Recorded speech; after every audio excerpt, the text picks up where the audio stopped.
Forest in Gohinkhali channel. Now I look around. এখানে আমরা ভিতরে চলে আসছি, খুব জঙ্গলের ভিতরে। এই জঙ্গলে বাঘ অবশ্যই আছে, আমরা ভিতরে যাব না কারণ বাঘের ভয় আছে। তারপরে একটু চেষ্টা করব ভিতরে যাওয়ার জন্য। প্রচুর কাঁটা এর ভিতরে। তো এইসব জায়গা দিয়ে সাধারণত চলাফেরা করে বাঘগুলা, মাঝে মধ্যে হরিণও দেখা যায়, কিন্তু আমরা ভিতরে যাব না, ভয়ে আছে। আমরা দূরে থেকে ভিডিওটা সংগ্রহ করতেছি।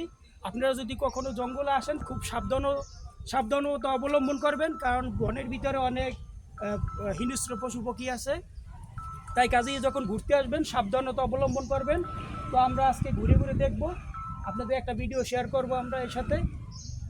তো খুব খুব অসাধারণ এখানে দৃশ্য দেখা যাচ্ছে, যা আমরা উপভোগ করছি। আপনারাও যদি সুযোগ হয় অবশ্যই আসবেন। ওকে।